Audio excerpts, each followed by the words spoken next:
ദൈവികമായ രക്ഷയും കരുണയും നമ്മുടെ പേരിലുണ്ടായിരിക്കട്ടെ.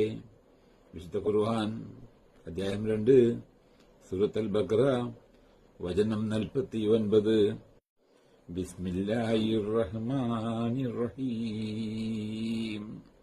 وَإِذْ نَجَّيْنَاكُمْ مِنْ آلِ فِرْعَوْنَ يَسُومُونَكُمْ سُوءَ الْعَذَابِ يُذَبِّحُونَ أَبْنَاءَكُمْ وَيَسْتَحْيُونَ نِسَاءَكُمْ وَفِي ذَلِكُمْ بَلَاءٌ مِّن رَّبِّكُمْ عَظِيمٌ.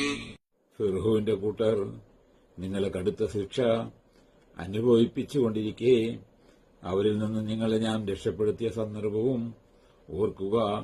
അവർ നിങ്ങളുടെ ആൺമക്കളെ അറുകൊല ചെയ്യുകയും